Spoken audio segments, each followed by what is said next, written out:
like a big warehouse. Yeah, it's a big warehouse with some roll down doors. But it's a warehouse of 7,000 square feet. Not all of them.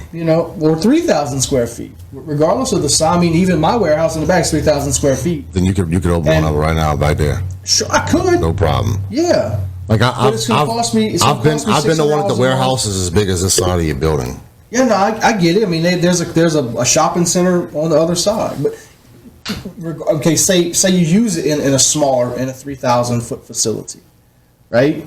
Still with rents or mortgage if you buy. Right. Rent, insurance, electricity bill, basic shit like that. You minimum $5,000 a month in expenses. Minimum in building expenses. Right. So I mean that's the first 20 kids. Well, not more than that. That's for $100 a month. That's 50 kids are just paying for the expenses of the building. Yeah, and then I don't know how any of these places have a building because of the travel teams. But you would have that too. The multiple teams associated with it. You would have that too. That's what I'm saying. I'm not saying it's not possible, but you drastically cutting down revenue. I don't think so. Unless you if you have all the same things that they currently have now. Costs are. Hear me out. If you have all the same current offerings that they have now, but in addition, you have a monthly cost where kids who maybe not aren't as elite can come and practice and do that kind of stuff and get that same kind of coaching. So you got way more kids in your practice squads than you're going to have on your travel team. But if you're offering the same thing plus it's additional, how does having additional revenue and additional income a bad thing? It's not a bad thing. But how is that I'm not understanding. It's not necessarily additional revenue if it's just more people. It's $3,000 a month. Right? But what I'm saying is that it's still $3,000 a month. For way less time investment. It's not about time, though. But it is, though. It's not. Because I'm making $65 an hour for every hour I work. Yeah. With one kid. Right? I'm not disagreeing with you that... Yeah, we gotta get out the one kid thing. What I'm talking about is your time in versus the money that you're making on it. If I got one kid at $65, or I'm coaching 3 kids at $65, I'm making more money in that same hour.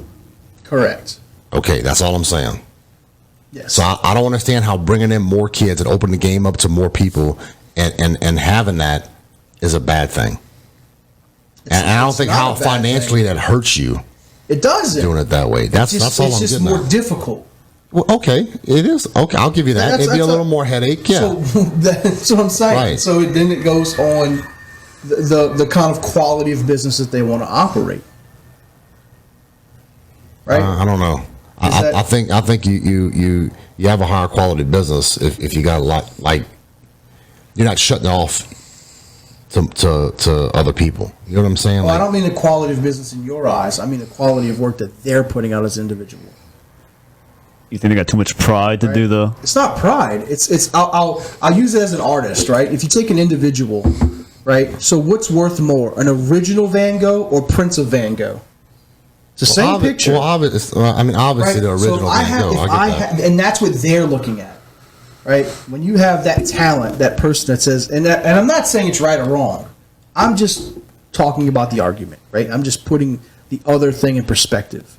Is that because look, I'm by nature a quantity over quality, value driven person, right? So I agree with you, and I'm not disagreeing with the model, right? It's just finding the right people to fit in that model. That's the difficulty.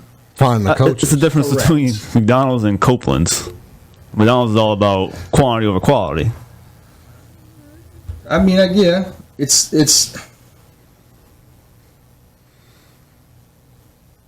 But in a... They're making more money. I bet McDonald's feeds more people. No doubt. That's my point. Like, it's cheaper, but you get more money. But the obesity rate of people that come from McDonald's, that come from Copeland's, the obesity rate, the side effects of that quantity over quality, right?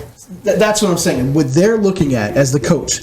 Again, I don't disagree with your model, and it would absolutely be something that's great. It's just finding the people that want to do that. Well, all That is the I'm saying is if somebody's out there listening and they're an aspiring, really good baseball coach and they want to open up, call me because you'll have my son over there. That's all I'm saying. I don't want to open it. I don't have the knowledge. Yeah, obviously it has to be somebody that's motivated to do it. Right. All I'm saying is I think that it's an untapped market that's there, and irregardless if it doesn't bring you a whole bunch of customers right away, you still have that whole. All it would take is one of these current travel teams to just offer that as a side thing. That's all I'm getting at. I know they do in Thibodeau. They open that up and okay, fine. But see, like this one out in Shreveport, they're the only one around here that I know of because I've been searching that has a practice squad. But in order to make that practice squad, you got to try out for the travel team and be almost good enough to make the travel team. Correct. That way, in case one of those kids leave, they pull from their practice squad. You're not talking about filling gaps in developing players. You're talking about these kids are probably good enough to make a travel team anywhere else. You know, That's how most of them are when it comes. that's to the difference. when But they these have other places that don't even other have a team. practice team. Yeah. That's the only place that has like kids that just are on the practice team. Yeah. The only place.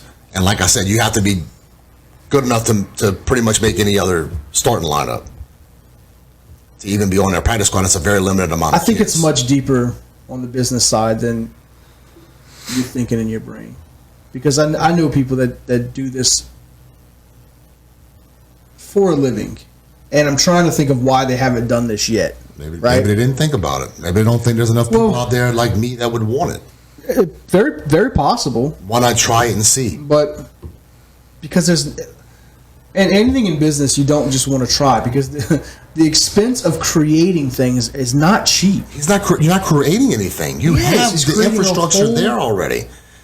That would be like McDonald's saying, I don't want to make the Egg McMuffin. But like I 'cause said, we never did say it you got to before. do it with 100 kids. You need to do this with 100 kids to make it viable.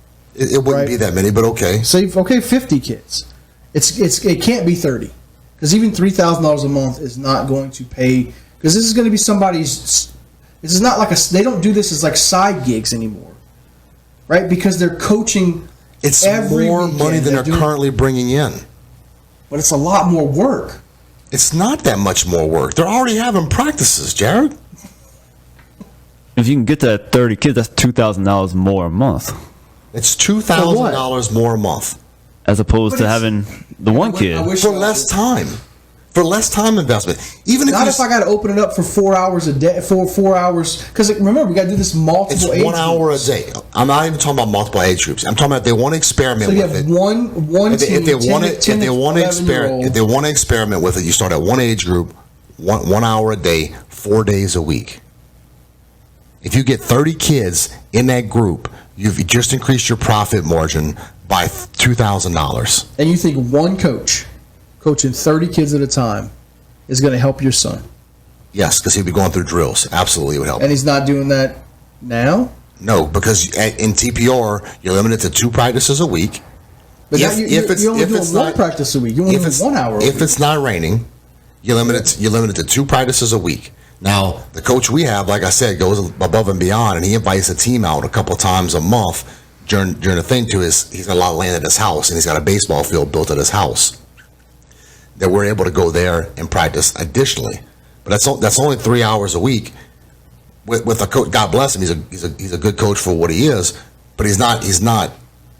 You know, it's not a facility like that with the. It's not quality coaching, It or as not much to as the it would same be. level. Yeah, I don't want to because you be paying for. You know what I mean? Dude. Yeah, but it's just not the same level. He's getting older. He doesn't have the energy. You know, there's a lot of things. But Yeah, I mean, it's also equipment, Right, You know, right. different pitching machines and Yeah, techniques right. and every little, all the other stuff. That they have. newer So, like, age I get techniques, that. newer age,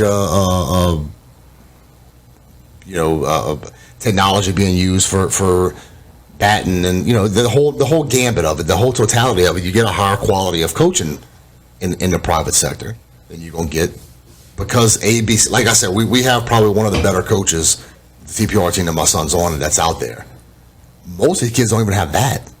They get maybe 1 practice a week with somebody's mom or dad that is just trying their best to have a team for their kids.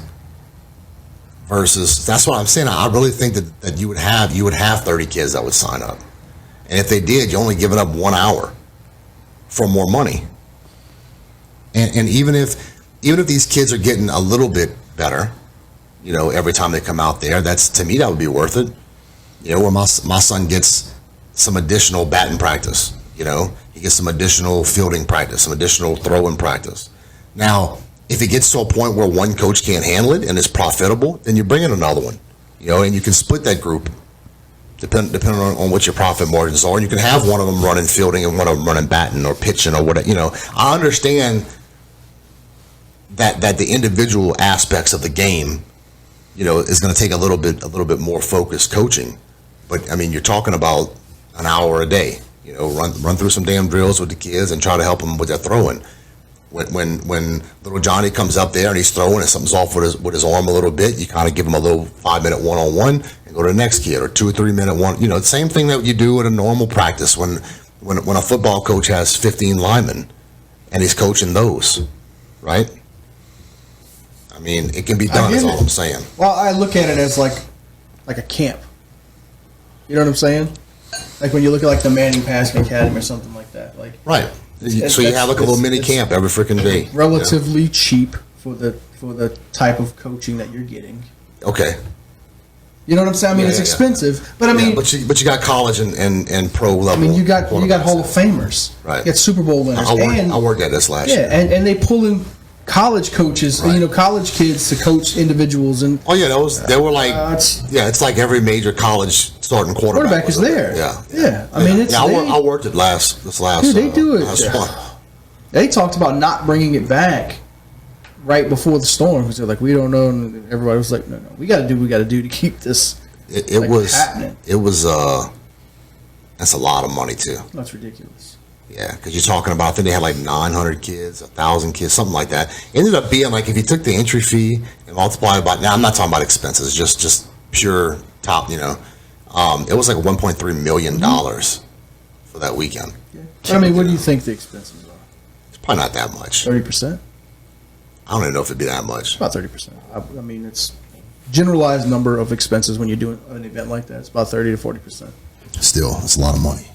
Because your coaches are practically free. Oh yeah, well, most of them are. I mean, you're paying travel and you're paying, I don't even know. I'm that. sure they probably feed them, but it's probably in that 30% because they eat at the cafeteria on Nichols campus, and a lot of those college kids will come for damn near nothing because it gives them exposure. ESPN's there. You got all these, so they're getting a ton of exposure for their community outreach, right? Which makes them more draftable, right? So that they're not going to not go to that.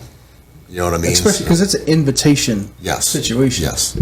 Yeah. The Mannings reach out and say, "Hey, you want to participate in our camp?" This like Alabama and LSU starting quarterback was there. And the thing that I love the most about that was not headlines.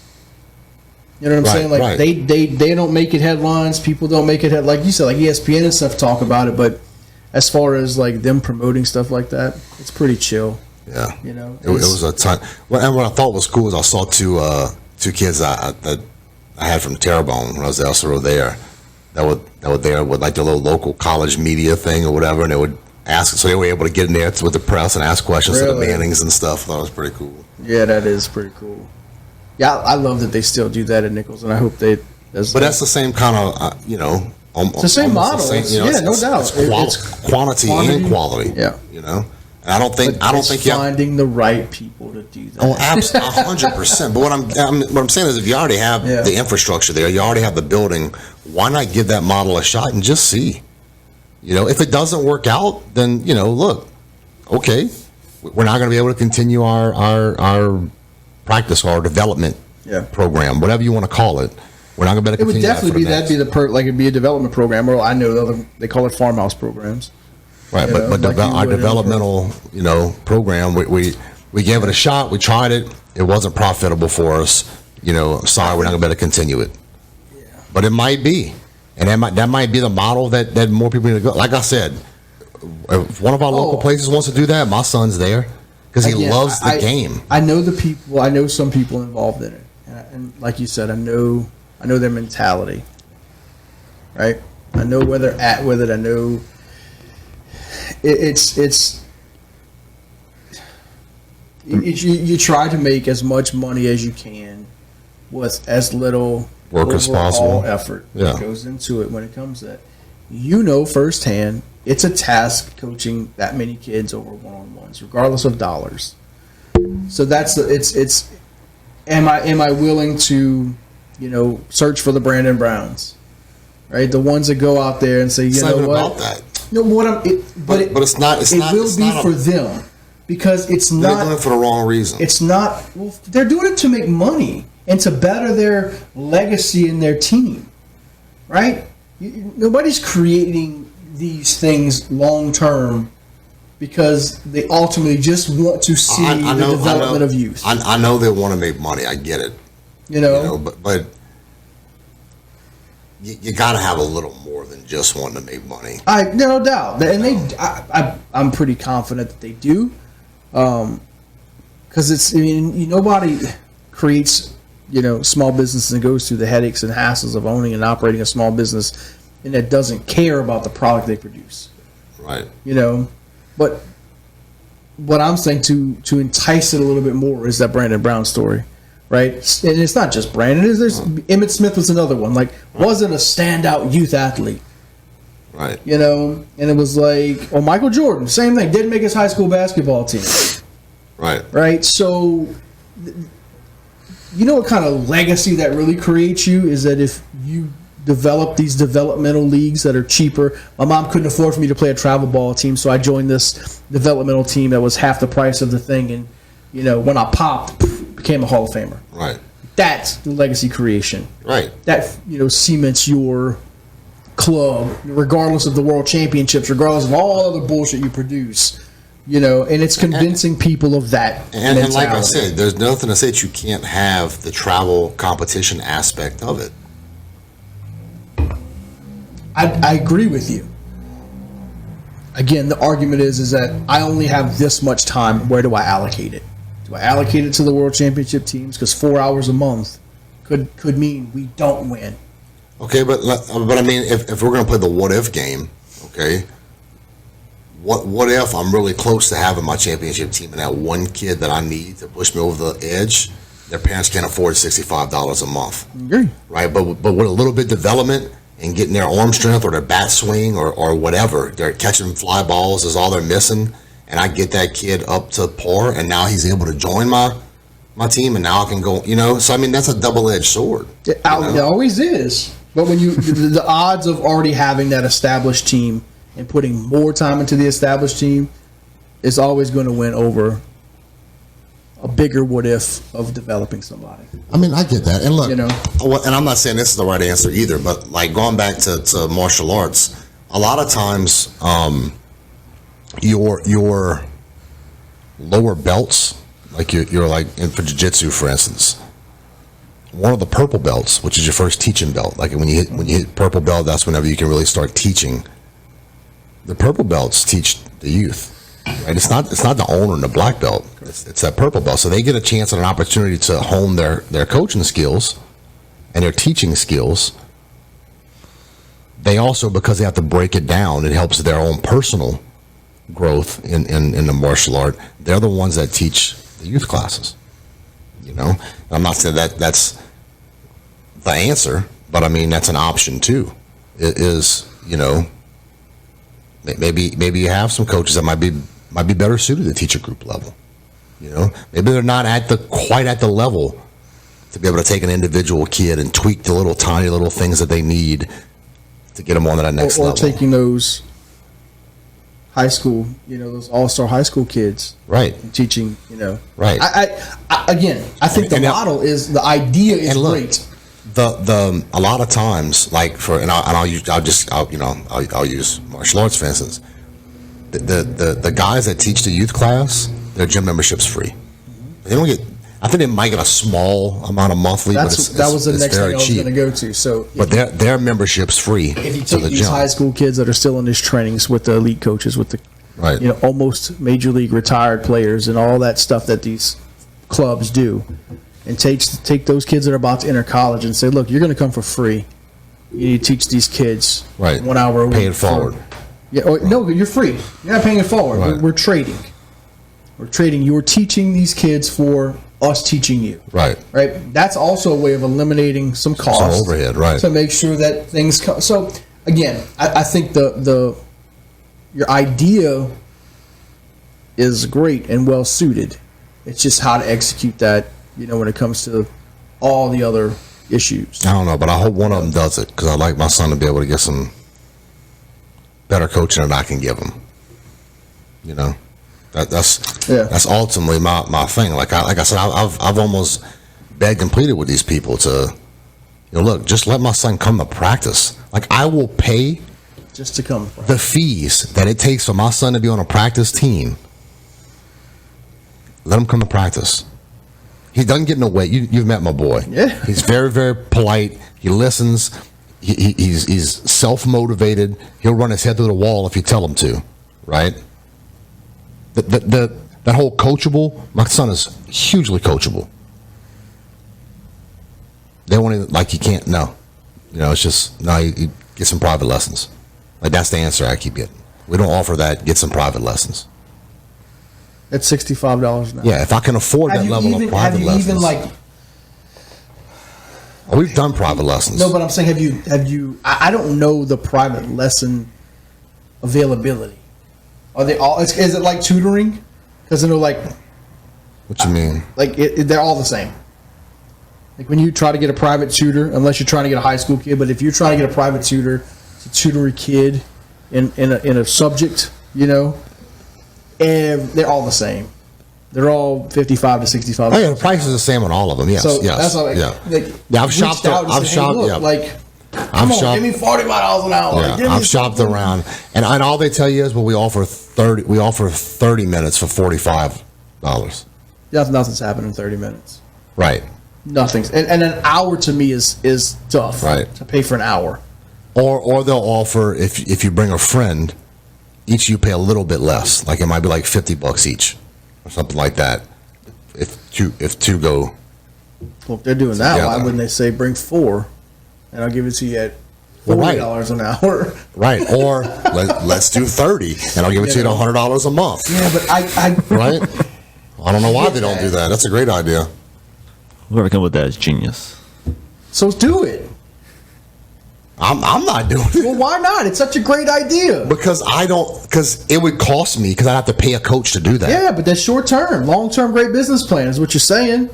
No, I don't have the skills. Because I don't have the skills to so teach you hire it. the skills. You know how many business owners aren't mechanics but own a mechanic shop? That won't be me. Hire a mechanic. But it's a great business, so why would you invest? Why wouldn't you do it? I don't have the time either. You ain't got to do it. I mean, all you got to do is manage the business. Because I'm not going to have that big of an investment and me not know what the hell's going on. But it's a great idea, Cody. You can't fail. I mean, I didn't say it couldn't fail. Well, if it's such a great idea, and there's like every hesitation is like, well, it's $5,000, it's $3,000, it's. Because Cody doesn't have an established business for that. Right. I don't have the infrastructure. I don't have an established business. I don't have the skills. That's why I'm out there shopping. If I had the skills, I wouldn't need somebody to coach my son. Even if you don't have the skills. And I don't care what I'm doing. I am not going to invest that kind of money into something that I can't do if every employee quits. Because if I'm hiring somebody to do something and every one of those employees quits, now it's stuck on me. My business fails, not for lack of clientele, not for lack of quality, but because I don't have the skills to do or offer the services that I'm investing in. I will never do that. I don't care how great of an idea it is. I would never do that. I agree 100%. That's a recipe for failure, and I'm not stupid. I agree with that 100%. I mean, I echo that. I don't own a business that I can't operate. Right. So I'm not. I wouldn't do that either. What I'm saying is, for somebody that's already got that kind of infrastructure, all I'm saying is I think it's an untapped resource that they at least should consider and look into. If they don't want to do it, they don't want to do it. All I'm saying is, if one of them does want to do it, I'm a client. Overnight, you got me, and I will advocate for your business, and I will try to bring you more customers too. And I know probably 5 or 6 dads right now who they're gonna have 5 or 6 overnight, just from me and my referrals. There's got to be more people like me out there. That's all I'm getting at. So if you get 50 kids, I'll do it. All right. You get 50 kids that are willing to sign up for private lessons, I will get an established... Private lessons? Well, this type of private lesson. Because it is private lessons. It's just a group private lesson.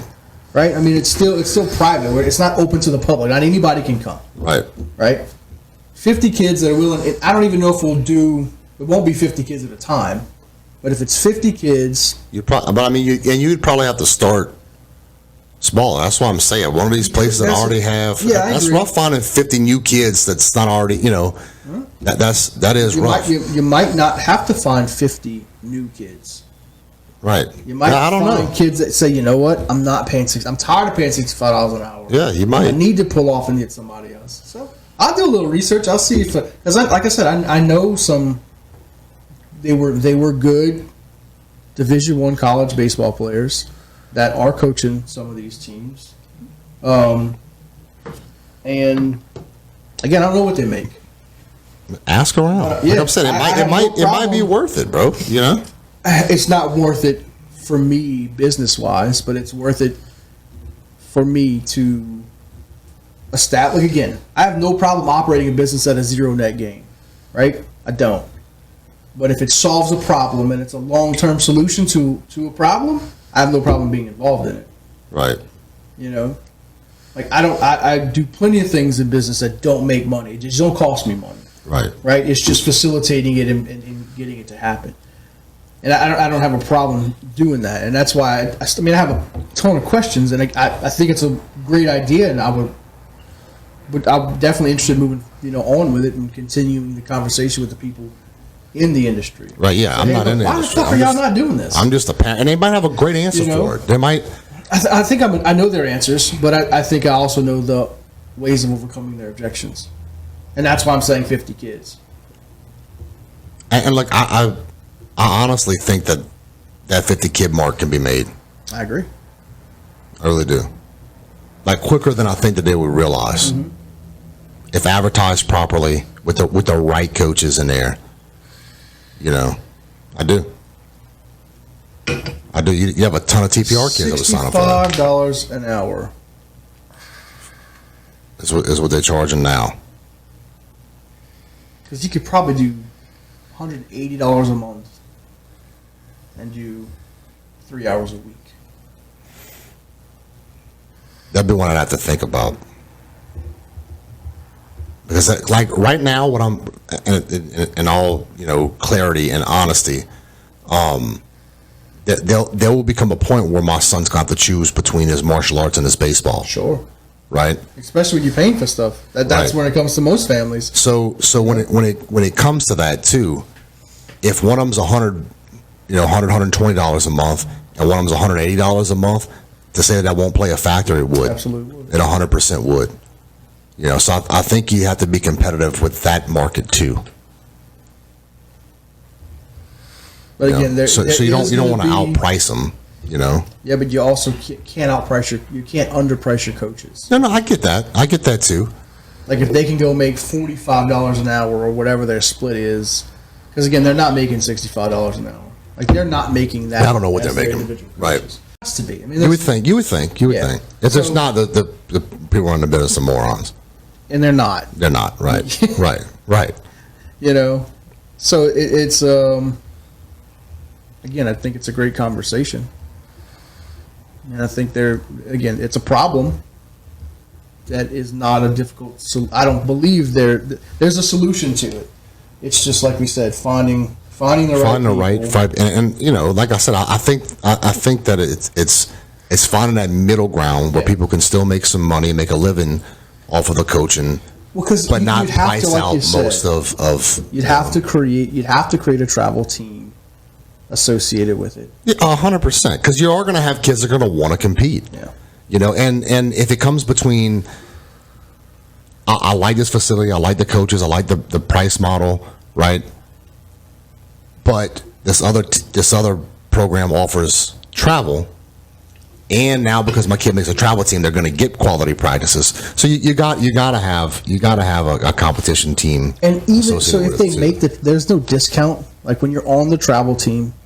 So this is the thing. When you're on the travel team, is the way it was explained to me. When you're on the travel team, your club fees covers your practices, your everything, right? When it comes to the private lessons, I think you get dibs, With right? no discount. Maybe like $10. Like it's not a huge, And what is the club fee? I don't know. Depends on the club. I know that. But I mean, the ones you talk to, that you don't know. A few of the parents I talked to said expect between $1,500 and $2,000. That's exactly what I was told. Right. For the middle of the road. Yeah. Because I do know that one of the ones, it's about $5,000 a year. Yeah, I know which one you're talking about. Yep. And that's not counting your hotels. No, that's their entry fee to the tournament. That's their practice. That's their So that's just to be on the team. Yeah. Right. And those entry fees are not crazy. No. No. So again, it's a business. Well, yeah. Those guys, and like I said, you're 100% right. You have to have even with that monthly fee, a developmental program. You gotta have an in competition team. Like you have to. You won't compete or survive in that environment without having an actual competition squad. Because ultimately when kids practice and they want to test the skills that they've learned, right? That's the beauty of competition. So yeah, you would definitely have to have that. I just think that there's some middle ground in there. I think you're on to something. My wheels keep turning as we keep diving into this, and I think it is the facility is the biggest thing in my brain. Mm-hmm. Finding a facility that's capable of, handling 15, 20 plus kids. Right. And look, the whole like, I'm not beyond investing in something like that. I do believe that the model's there. I just can't run that. Like to say, why don't you just go start it? I can't. I don't have the skills it takes. Coach wise or whatever. So look, and it's the same thing. So, and again, not that we're going to keep beating this dead horse, but just to kind of, there's no business, again, unless you are like Mark Zuckerberg cannot run Facebook by himself. No, yes. If everybody quits tomorrow, yep, he's fucked. Right. Like there's no Jeff Bezos ain't running Amazon fucking solo. Like anything these guys do. So, and that's the difference between running a sole proprietor and creating a brand and a business. Well, right. So, there's a difference in a small business and a yeah, but I don't think this is a small business. It's definitely not they treat it as a small business. There's no doubt in my mind that, because I've seen it in other areas, that this will be the new norm. Travel sports is going to be the new recreation. Like I'm telling you, travel through Alabama, Tennessee. Yeah, we got to get something in place beforehand, man. Do that. It is the new norm. There are very little recreations that they're already cutting the seasons for our rec sports and not having. Inner cities did it years ago. Yeah. Like you go to New York, you go to Baltimore, DC. They don't have recreational sports. That's crazy. They have recreational facilities, but as far as like signing up for rec sports, they don't have that. Like when we talk with them, they're like, "Really? Like, it costs us $150 a year to play basketball." Yeah, that's nuts. And if the inner city kid wants to do it, they sell candy bars. They do it like they fundraise to do it, and kind of. So there's no doubt that's definitely where it's going because it's already hitting us. Right. Oh yeah. Right? Oh, it's definitely. We just hadn't seen it, but I've been telling you, 10 plus years ago, when I started seeing all of these other facilities, another place, I'm like, man, this sports complex is legit. And you start talking to people about it and researching local people and talking to them like, because they're making money renting the fields. It's a money making opportunity. Yeah, it becomes basically a shopping center. That's it. They rent it out. We have college. Well, the youth college World Series plays here. Well, it's like, well, that's not recreation. We all right. That's all travel and paid. Yep. And they paying $25,000-$30,000 a weekends to come host these facilities. Right, but they get entry fees and they get the ticket prices. Right, concessions and that's it. They get all the money. So it definitely becomes another. We have a great facility. The sports complex is it's ugly right now, but as far as how it's laid out and what it can be, man, there's no doubt we have a lot of revenue generating potential. I agree. There. I agree with that. Yeah. Yep. So I wish they would take the backside of it. Somebody would buy on the all that vacant property, put a campground back there.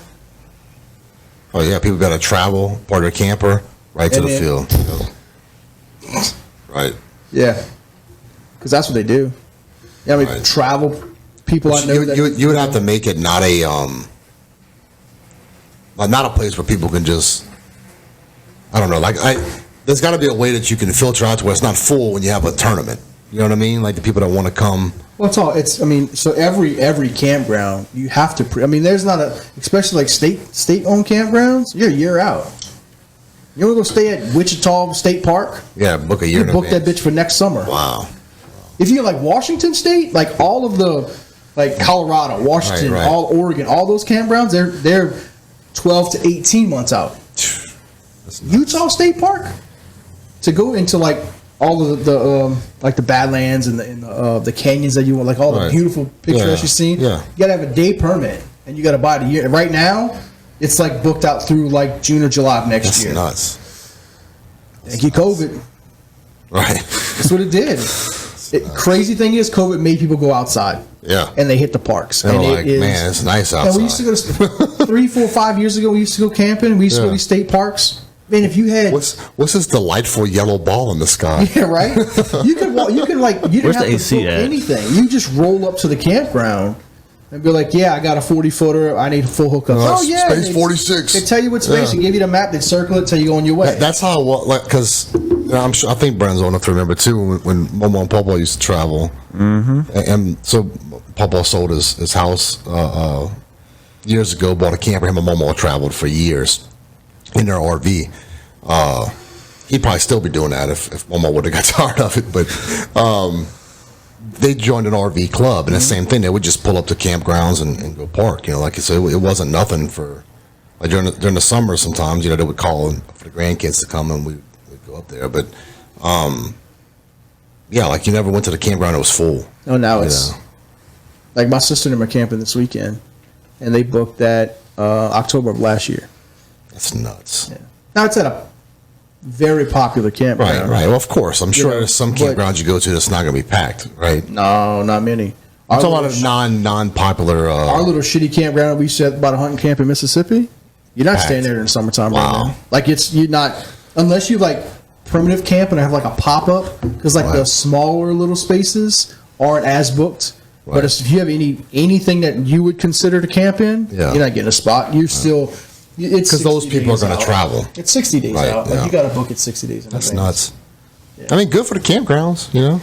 Yeah, Good that people are outside Say that. camping. So when I first started camping with a camper 6-7 years ago, we can go camping for $30 a night. No, I'm At sure the it's going up, expense- right? There's a place in Miss. I won't go anymore. It's like $140 a night for a camping spot. I was going to get a hotel. That's exactly my argument. I'm pulling Wow. I'm pulling a 40-foot camper, getting 0 miles to the gallon Right. to get there, and then I got to pay $140 a night to stay there. Right. Like now, Holiday Inn, I get free breakfast, baby. Right. Like I'm not waking up at 6 o'clock cooking breakfast. And I ain't got to fill up every 20 miles. Exactly. Right. You know? And I got good air conditioning. nuts. Somebody's making my bed every day. Right. Nope. That's Yeah. nuts. I ain't got to worry about hooking up sewer lines. And then nothing. everything Yeah. cost. Like it used to, like the camera get free facility. Now everything costs. You want to go to the pool? $5 a day per kid. No way. You want to go on this? It's $3 a day. Like everything is like everything costs. That's money now. nuts. Yeah. Yeah. What? Same thing. It's going to get priced out. People are going to Cap stop out. buying campers And because then when it happens, and they're going to go back to Right. the Bible, and it's Yep. going to, you know, yeah, vicious it's circle. crazy. It's Circle nuts. of business life, huh? So we've been beating this one for a while. I mean, to me, it's an interesting conversation. I agree. You know. Again, maybe our viewers won't agree with it, but We will have more. Me and Brendan were talking this morning before Cody got here. I'm going to start doing weekly, at least weekly, hopefully bi-weekly posts, just about general topics, just to see if we can get more engagement. I posted a couple last week, didn't get much. yeah, I tried commenting on a couple of, yeah. And so just to, share it and let people share it. Share it to other people's pages. Share it to, because you can share it to people, right? You can just share it to your page, but share it to people. Get it out, get it open. If you're watching, you listen, you see it. Funny story. So when I did the first one a couple weeks ago, and walked outside of my neighbor, who were friendly, but they're older couple, he's got kids my age, right? So we don't, Next door or the one across the street? next door. Okay. My dad loves that property, by the way. And I don't really, I mean, I know him, but I don't know him. You know, I couldn't tell you anything about him, you know. But he's a great neighbor. And if you're listening, Chris, I appreciate you. Hurricane, that's the first time we exchanged phone numbers. It's been in the house 6 years. First time we exchanged phone numbers for Hurricane. Wow, it's been that long. You know, and took care of my stuff, and he was great. And so he says, he catches me outside the other day, and he says, man, what all do you do? And I was kind of like, that's a weird opening question. Right. Like, what do you mean? He's like, well, I know you got this business. I know you got that business. He said, you got a damn podcast too? And I was like, yeah. And he was like, hey, I do good. I really enjoy it. Well, awesome. Dude, I was like, wow, okay. I was kind of out of left field. I was like, okay, that's cool though. So, I know we're friends on Facebook, but you know, right. I don't see hardly, like, I don't know, I know you don't post a whole lot. Yeah, I don't. But I don't post your wrestling see season. things that, you know, Facebook's algorithm, like, you never know who you see, when you see, why you see. That's what you're interested in at that time and what Facebook wants to push, but right? Yeah. So I was kind of like, when he said, I was like, well, okay, I haven't shared anything in a long time. I haven't really done anything besides that one post. But that post was just a generic, hey, like, it wasn't a clip. It wasn't nothing. Right. So, like, either he's been a long time, you know, and came across him and went back. But anyway, so that just kind of goes to show you, like, you never know who pays attention to what you got, who clicks on that link. So we need to do a better job of getting it out there more organically, because that's the easiest way that we're gonna move. Yeah. You gotta have people like what they hear, and yeah. Like I said, I would love. I know we got to do a better job of coming up with topics beforehand, but that's harder than people think. Especially, I mean, what episode are we on now? Schedule, man. 43. You know? So I mean, it's rough, and we don't want to just be political. You know, we don't want to just be. So, like our viewers, I think. So me and Tori had this conversation a few weeks back before we kind of got back into kind of doing more routine, and he was like, you know, we could do other stuff besides just talk politics. And I'm like, yeah, I mean, absolutely. But I always think that every element we talk about is political. Well, even the recreational sport. Right. The reason it is what it is because of a political decision that was made. Yeah. Right? Period. Like, they chose to not invest in local because maybe they saw that they couldn't compete with the travel. Maybe, I don't know. But that was the decision they made. You know, the Brittany Garner thing, like that. There's, you know, so I don't want to shy away because again, that's one of the things we talk. You know me. Yeah. I mean, what y'all get on this podcast is be in living color. Like I do not shy away from a political debate. I still want. I want a woman to join us, and I know I'm not trying to be sexist, but it's really, we have so many topics that everybody keeps coming to me. It's like, we need to talk about this, and I'm going to tell you right now, I am the one that keeps saying, I don't want to talk about this until we get a woman with us. Because I think there's certain things that we would love to discuss, but coming from 3 or 4 males, it's like, no, I want there's some at least that person, that point of view, yes. right, yeah, I'm fine with that.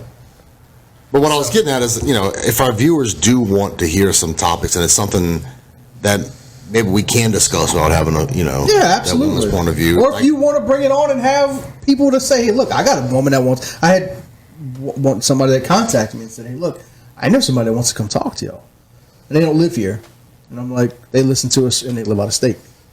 And I was like, well, when they come in town, you know, or even now, we got a new board, so we can remote you in and phone you out. Hopefully, I'm sure we've never done it, but we'll try it. I've tested it. Oh, have you? Yeah, that's cool. I didn't want to be like Brennan. I'm prepared. Oh, easy. One goat, bro. Yes. Exactly right. I'm not getting paid for this, for the record. Who is? I'm not. So yeah, but I think that's if you have an idea and you want to talk about it or know somebody that says, you know, like, I mean, Brennan, with his buddy that, you know, came on. That's I love that. I love when people volunteer to talk about something and want to discuss it. Look, man, I want to be a platform for anything. We have political season coming up, so any politicians out there that may want to come have a discussion, boy, I would love you. Cody would too, especially if you're a Democrat.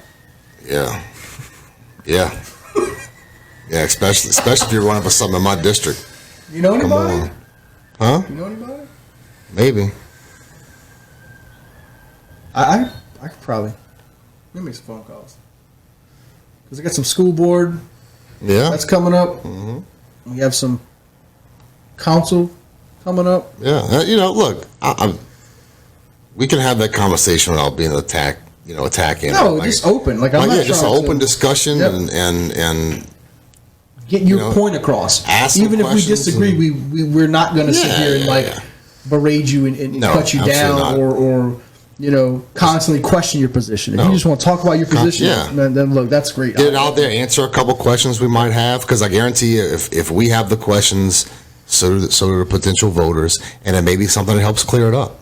And whether y'all believe it or not, like we honestly have 4 different points of view on everything. Even I've noticed on some of the things that, because boy, I love y'all two back and forth sometimes. Me and Tori? No, you and Brennan. Me and Brennan? Oh, yeah. Like, I don't know how, but I've come across some of y'all Facebook arguments on random posts. Oh, yeah. And I'm like, well, I'm going to start reading this. I was like, good Lord. So, But you got to understand, man, like that's, and me and my wife just made our 17-year wedding anniversary. Congratulations. Thank you. And she's like, man, we're not arguing.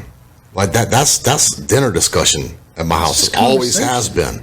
And it sounds argumentative and it sounds Combative if you're on the outside looking in, but there ain't no hate there. Yeah. Like there's no like being pissed off at that's my brother. Yeah. You don't care what his point of view is. I love him, and we can disagree and that's okay.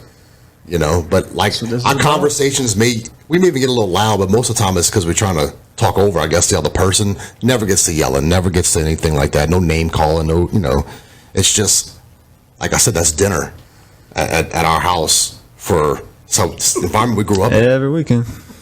That's the environment we grew up in, man. Like it really is. Well, like it's healthy that you can have those conversations, get heated at times, and still, when the conversation's over, whether you agree or disagree, still be like, all right, now pass me the butter, bitch. Right, right. 100%. And then later on, when we sip on our whiskey, we'll poke fun at each other a little bit. Like just poke that bear a little bit. Damn liberal. I think it's good. I don't have anybody in my immediate family that is willing to have those discussions with me. Come over with us, man. It's been a while since you ate my mama's food. I try. Oh, man. Speaking of food, so you made an offer. I made an offer. Oh yeah. And look, so I was talking to my wife. About that offer. So I was talking to my wife, and she brought up. She's like, "Look, I know you talked a couple times about having a cow, harvested locally and blah blah blah." And she knows a guy who knows a guy, kind of thing. And she was out. I said, "Well, look, before we do that, Jared said the taste is a little different." I said he does that. I said, but he did offer I got some steaks in the freezer to cook us some like a steak you would get. We can bring a steak maybe from Walmart or something. He'll cook one, from the local butcher, a deer one, whatever. I said he offered for me and Brennan. I said, baby, I'm sure if I go, and he's cooking like that, you're more than welcome to come taste it. So she's interested in tasting it too. So whenever you want to have that. So locally, I don't know if any. So grass-fed, grass-finishes definitely has a different taste than grain and corn-fed deer, cow. But it's still ultimately deer is, of course, a much different right taste. But no, I definitely would. I just got some in the. I'm sure Brennan's more than open to come and taste test some. I'm always want to try some food. Steak, yeah. Man, look, I'm a carnivore by nature. Like, I will always pass on the veggies and the sides. That's all I am. Like, last night, coming back, and it was like starving, and I'm kind of trying to eat clean again, and so I'm like not eating fast food, I'm not eating nothing processed. I'm trying to. It's so hard though, man. It really is. I'm trying to eat cleaner too. So too convenient. Well, you don't have the problem that Cody and I have. What's that? I can eat 9 ounces of something and gain a pound. Yeah, like I smell an M&M, 5 pounds. Yeah, it's so frustrating. But anyway, it's a whole nother topic. So we were coming back, and I'm not about waiting at restaurants. Like I don't like. Yeah. The restaurant got an hour wait. I'm going somewhere else. That's how I am too. So little local joint, water grill. I heard the burger's It's delicious steady. but expensive over there. It's priced. I mean, Like you got to pay for every little individual. I thing pay you for put not on there. waiting. Well, yeah, it's all a la carte. So there's no burger and fries. You want burger, you got to pay for burger and fries. Like, which is kind of works for me because like last night we go there and they get burger and I got a hamburger steak, no side because don't come with side unless you want it, which is great. And I got a 6-ounce chicken breast because I was like, let me do this math real quick. Hamburger steak's $11, chicken breast is $8. Like, so it's kind of. But if the fries are $4. So Right. $6 on a chicken breast, $6.95. $7 on a chicken breast is still better than $4 on a freaking fry. Right. Yeah, I'm still paying $18 for my meal. Yeah, but it's tonight. like basically 2 main courses versus Yeah, a side item. Right? exactly. Yeah, I get Yeah. you. Or- I understand your math there. Or but I I'm can pay tracking. $14 for a freaking grilled chicken salad. Right. Yeah, no. No, hamburger steak and chicken breast. Yeah, I'm with you on that. Yeah. So value here, just I guess for our local listeners. Man, I hate almost even saying this because I don't want my restaurant having long lines. But so the little Chinese gourmet place next to Sicily's, that's good. Their food is good. Yeah, it's good. You get 7 pounds of it too. You get, in my opinion, value for your dollar. That's probably the best place in town. I agree 100%. Like, so we got me a plate, my wife, my daughter, and my son. The baby eats off of my plate. So we got 4 plates, which is like 3 meats and a freaking pound of freaking Rice or noodles. It was $40, man. Yep. Oh, and a soup. I'm sorry, and a soup. So we got a large soup, 4 plates that are big enough that like one plate will feed me 2 or 3 times, depending on how hungry I am. For $40, man. Like that's just unheard of. Yep. It's 8 meals. Right. That to me, going out to eat or whatever, that's the best value you're gonna find. The customer service is great. The people are very, very friendly in there. You can't eat there, so it's takeout only. But you're not gonna find a better value for quality of food and customer service. I think in agree this 100%. town, like it's our go-to Chinese place now. Just And the thing, like, because I try not to, especially, I try not to eat Chinese food when I'm eating healthier. But I've always been kind of, if you're going to do Chinese food, your best value is kind of the buffets, right? You can do sushi, anymore. and it's not. They're so damn expensive. so that same amount of people. Me, my wife, and my kids. $65. Oh no, No? 90 What? Cool. and some change to eat the grand buffet. Yeah. $90. Supper time prices, bro. That one on Friday or Saturday when you got seafood? No, I think it was during the week because that's the one of the chances T-Pro baseball games. $90 for all of us to eat. Yep. We have never been back since, and I won't because I'm not paying that amount That's of money for insane. a Chinese buffet. Not doing it. Yeah, because we We took a went- picture of the receipt, and like I think Charity might have posted on her Facebook or something. Like, this is ridiculous. Like, that Yeah, kinda- we went. I say not long ago. It's been a few months. I'm trying to think though. I'm not back. I don't know. But yeah, I think that little Chinese place is definitely the best value, and I mean it's good too. It's Yeah, not it's- just yeah, like yeah. not just value like Right. Because like Sicily's is your best value pizza, but it's shit pizza.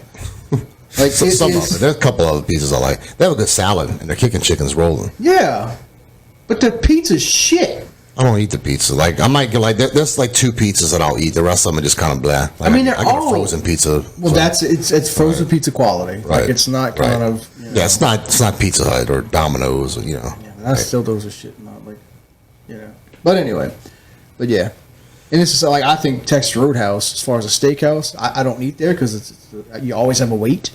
But Right. like their steak for their price, That's good. hands yeah. down. Oh like, yeah. it's best in the industry. 100%.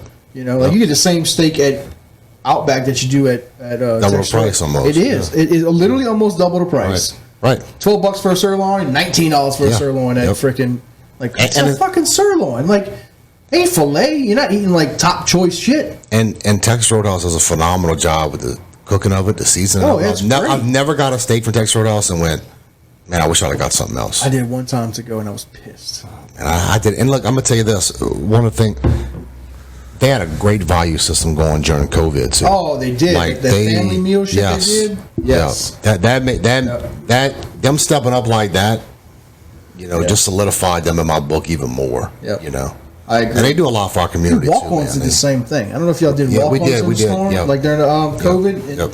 But they had this hamburger deal, pick 2 entrees with a large side. Like it was like $30, and we were feeding my crew of 5. Right.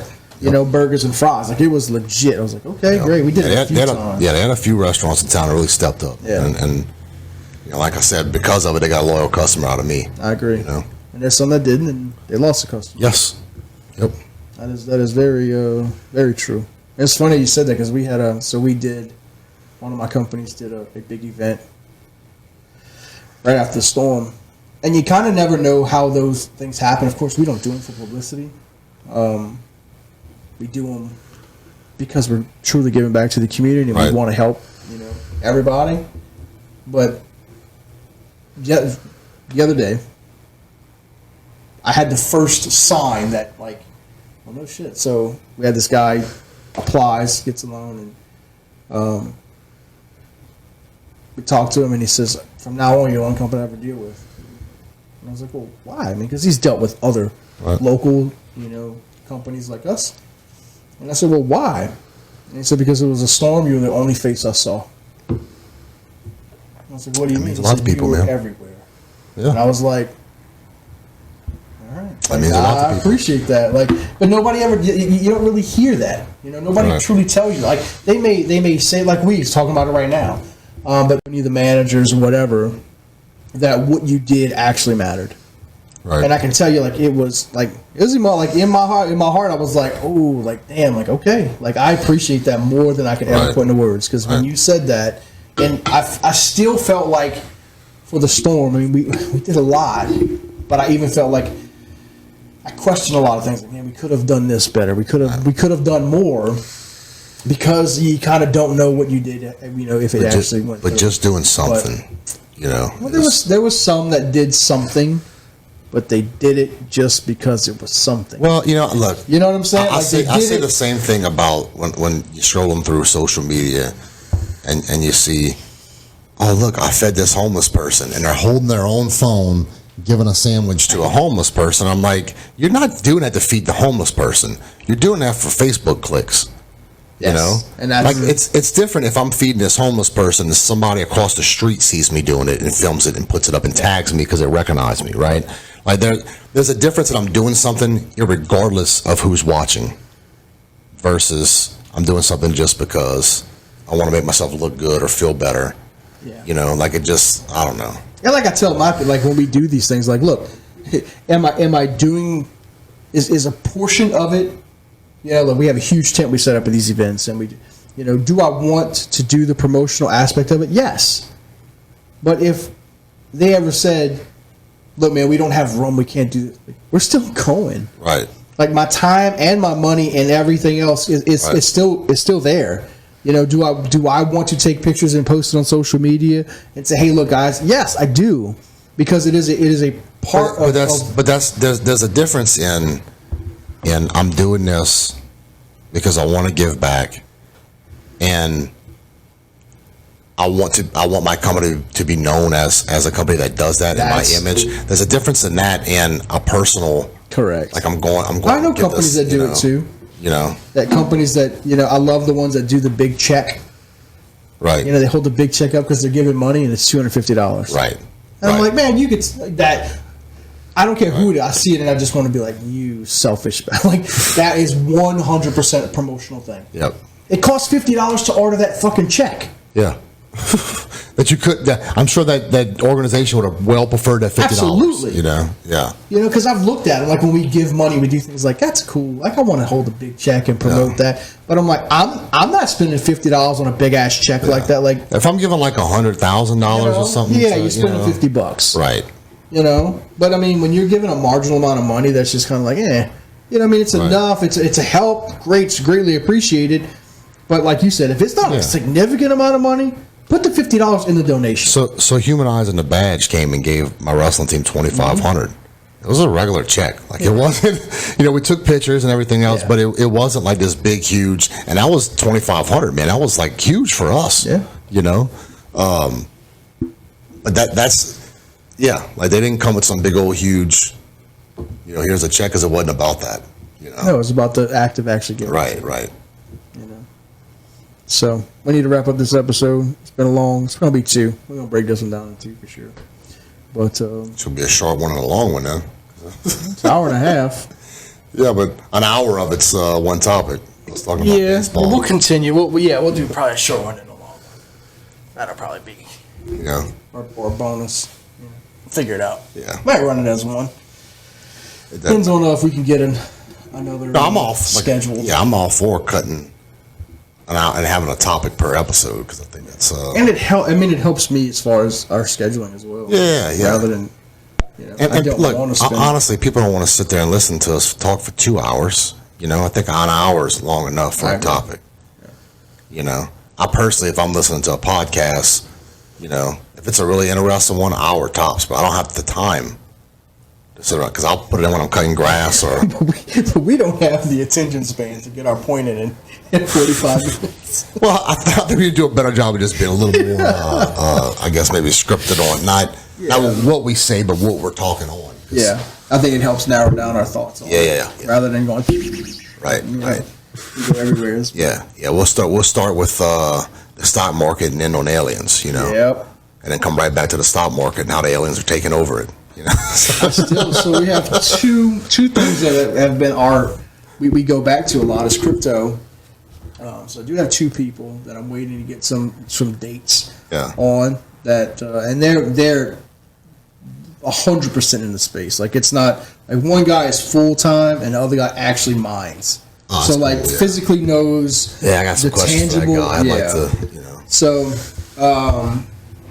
one guy, like I said, he's 100%. He does it for a living. Like he's another guy doesn't do it for a living, but he mines and he has. But it'd be nice to get the kindergarten version of that, to try to understand a little more on it. And I'd like to talk to the guy that does the mining too, because that's our conversations are like. Do we need a translator when we talk to this? No, I mean they're really good at dumbing it down, but there's still so many things that I know where you're going to go with it. Like I know the questions that you're going to ask just based on our conversations, and those still can't be answered. Right. Like your questions that you're going to pose, they're still going to be like, well, man, this is what it's going to do, and it's like, it still doesn't answer today. Right. And I think that's the frustrating part for most common folks that are not in the space and don't, buy into it. Yeah, interesting talk. I like it. Will be because it's like they're very knowledgeable and they're not crazy. As far as like it's gonna be right. Like, I mean, it could be. They're both still like they believe in it. They think that again, kind of like I said, the blockchain is more. Yeah. I don't want to go down this rabbit hole. Yeah, I get what you're saying. So, and what's the other one? Insurance. All of our insurance bullshit, where it's going. 2 agents want to come on and discuss. Like, I guess they're getting a lot of kickback and a lot of flack and a lot of, So I think that's another one that's. That one I may have some questions about, but like just for transparency purposes, my wife does most of that stuff in the house. Yeah. Right. But it's we split responsibilities, and she is very, very good at being organized and on top of those kind of things, and like she's phenomenal with that stuff. So she takes care of that. So maybe we'll have her on it. No. She might have to. I'm about to send her over here. I'm serious. Like I just. But I mean, I understand. Works. Yes, I understand insurance. I understand. And if we change insurance, it's a conversation we have as a family. It's not like, but like she's the one that deep dives a little more into that kind of stuff. Where, we talked about it a few weeks back. Well, I say it's been probably well over a month now. Just with all the changes that are happening in our area, companies file bankruptcy. Where does that leave people? Right. How does it affect premiums? How long are these ridiculous ass premiums going to be around? Right. Things like that. Because can we get somebody from an electric company on here so we can rip them a new one? Who do you have? Yeah. Energy? We're with like the city or whatever. General Parasitic Government. Really? Where I'm at, yeah. We're in the city limits. So that's Sleeka. I got TPCG or whatever. I mean, I can tell you what. So I know fuel costs all that, but they got like a fee for a fee for a fee, bro. Exactly. So freaking ridiculous. The problem, again, this is all politically related, right? Like I'm literally about to start looking into solar, bro. So it's still not cheap enough. But like you pay a monthly fee. If a monthly fee equals the same amount I'm paying for to the energy company, I'm that asshole, bro. I'll be like, well, let's just get solar then. You can't afford to have solar to run your whole house 12 months out of the year. You just can't. To run your house. Now, in a 30-year span, it may pay for itself. That's good enough for me, bro. I'm long term, man. I'm patient. It may pay for itself. Oh well, yeah, I don't know. But the chances are you're gonna. Well, you might not. But It's got to be getting more affordable, I think, man. The way technology it's not gets and just. stuff, It is. man. It is. It is. But I mean, because I looked at because my dad was going through this rabbit hole not so long ago. But everybody's looking now, and those electric companies better realize, bro, like that. Everybody's starting to look at alternatives because if they get to a point where they're equal to putting solar panels up on your house, or a little bit more expensive, it ain't gonna last, bro. People's gonna stop spending all that money they think they're making with these fees is gonna it's the same business cycle, bro. Yeah, but there's. I mean, I don't know. If you have the money, it's something that could happen. But if most common people can't afford $60,000 to $80,000 to put a solar panel on your house. It depends on the monthly fee, man. Well, there's no monthly fee. Oh, you gotta pay for that outright? Yeah, I mean, there's financing options. Right. You gonna spend $90,000 on it? I mean, there's no. I don't know. Like I'm close to starting to go down that rabbit hole and see. Yeah, there's no monthly fee. Like there's a financing. That's what I'm talking about, option. like a financing option. Yeah, I ain't gotta cut him a check for 80 G's. I ain't got that kind of money. No, but I mean, so that's Unless so we get some more subscribers. So it's a second mortgage on your property, right? It's pretty much what it's going to boil down to. Yeah. And so, like, you know me, I hate owing people money. That's my point. You're going to pay for 30 years, and again, $80,000 on 30 years is still a $350 a month note. And you say, but I'm not paying electricity. You're not paying $350 a month every month for your electricity. No, we've. You know, I've talked enough. You know how I am about owing people money. Yeah. Like, if that's the case, I'll probably never get solar because I loathe owing people money. This is where the solar people try to get you. Not that we're going to run through this one, but they'll come in and say, you can power your house. We'll put this up here, $25,000. We'll put a battery bank, and it'll power your house, and it'll cut down, and it'll save you money. It'll save you about $30 a month. Yeah. Like in the scheme of things, like solar was a scheme, right? That not saying it doesn't helpful, and that's and it could power your house enough, maybe for a storm, to where you can have lights. You're not running air conditioning. Nobody, I don't give a fuck about lights on a hurricane. I want air conditioning. Right. Air conditioning, refrigerator, right.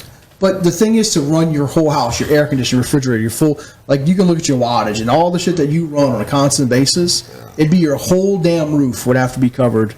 And roof in its entirety, which is gonna come off in a storm anyway because it's just gonna get all damaged and blown. Yeah. Your insurance is gonna go up because it's additional $80,000 that they got to cover in cost replacement. It's not affordable at this point to do it. Yeah. It's all people I need to get on now. The ball, if Tesla, fucking Elon again, let's go, Elon. He's got a fucking plan. He's making these solar roofing tiles. That will be the ticket. Let's go, Elon. Come on, baby. That would be the ticket. And we are open to sponsorship, sir, if you want to contact us. Yeah. That'll give me a better computer that doesn't randomly update. Yeah, we need to get Brennan. Hashtag get Brennan a better computer. Right? Yes. And go viral. But yeah, so I mean, there's a lot of shit that we want to discuss, but right, we'll get it. And like I said, man, if our customers pay. If our viewers, have anything y'all want to hear, man, as always, please reach out. Hit us up, guys. People gotta listen to us. $100 a month. Oh, Patreon. Yeah. You can do that. We ain't getting no money. We can't even get the listens for free. Much less. We get the listens in the wild. I mean, I say that. So that's another thing that people, when they monetize, I don't see. I can see our views on YouTube, but I don't know what our views or listens for. Yes, or our Anchor because we run through Anchor. It varies from 9 to 90. You know, but the good thing is that we know that if you listen, you're not watching, and if you're watching, you're probably not listening. Right. Like so I'm even guilty of like I'll watch on YouTube, and that's, you know, which is, I mean, that's, you know, I mean, I'm guilty and say I don't watch it or listen to it because I edit the son of a bitch. Right. So, You've seen it so many times, yeah, right? I'm not, you know, I don't go, but once it uploads, I don't go back and watch it. So, but there is, even through our Anchor website, through all of our podcast models, when you upload through Anchor, it uploads automatically to all the podcast platforms. Okay, cool. There is a subscription option. Like we can make, and I did it to a couple. So Dr. Byron Jasper is our most listened to podcast. And I wasn't freaking there yet. Yeah. You know how much more interesting that'd have been if I could have questioned that dude? So not to sound callous, just I'm opposition to his, absolutely. his Yep. statements. That's one of the ones I regret that I couldn't make. That was a good one. I'd like to pick I'd like to have picked his brain on a few things. You know? And his business plan is a model, kind of what you talked about in the baseball world. That part. I can't afford a $90 office visit, or I can't afford this and this. So you get a subscription model. You pay me every month, and this is what you get out of me. So it's kind of that same. That was also our only strike too, right? No. Our strike was just us three talking about it. We said something about COVID, and we went on a COVID tangent for 3 minutes, and we got a strike about it. And wasn't even like take some horse medicine or nothing. Like it was just. We were talking about those specific. Yeah, but we weren't like weren't advocating for it. At all. No. And most of the time we always. I always every time was like, you need to go talk to your doctor if you get not advocating for any of this shit. What do you think to get a strike? Does someone have to report us? Somebody report us. Had to have. Well, or the algorithm might have called us. The algorithm catches keywords and then or COVID and strike. And I challenged it, and I was like, hey, look, and I highlighted the clip that I thought, because they don't tell you. Right? They don't tell you where you said it. They just said that it was against community violations because of Right. Our little video misinformation based on COVID. And I was like, well, so I went back and I listened to it, and I was like, well, only thing, we didn't say anything. We just talked about the different options. You know, so I clipped it and I sent it back to them and I said, please explain, you know, we don't think that this is right, blah, blah, whatever. And they denied the appeal. Jeez. That's so stupid, bro. This is why people go on a Rumble. And look, the crazy thing is, like, that episode had like 12 views. Like, it was nothing. Like, but they messing with us. What the hell? Yeah, because 3 strikes, you're done. Like, your YouTube channel is locked. It'll be not so wide to buy 2.0. Yeah, exactly. That's what you do. Yeah. But then you got, I mean, if you get any amount of subscribers, you got to re-go and so it can become an issue. I will say it's not always done, because like Louder with Crowder has gotten 3 strikes several times, and he sued YouTube and won every single time. Like, he's legitimately sued them. But he's got money to do that. Yeah, he's the most watched freaking conservative channel out there. Yeah. So it's like, I'm not trying to, you know, but so we're not trying to do that. But I've made those episodes, because the same thing, we broke them down into 2 episodes. Well, we did a teaser that was kind of like 30 minutes, and then we played this full one. And I made those subscription based, so we're like, anybody else goes back and watch them, or, you know, and it's like $1.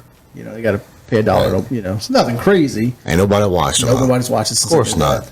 Of course not. But I don't know if anybody's going back and, you know, even, I don't know the click ratio, but I mean, Patreon is another thing. If you get, you know, I don't want to do a Patreon. Oh, I don't either. I don't ever want to do a paid for a, you know. I personally don't like that model. Like, I like the model like how Crowder, if we ever got to a point where he's got Mug Club, and a lot of people have that, where you get extra content that you subscribe to, you know. But you also, like, they call it the Mug Club because you join, you get a mug, a coffee mug, and then it's not very expensive, but it enables them one of those times where they are.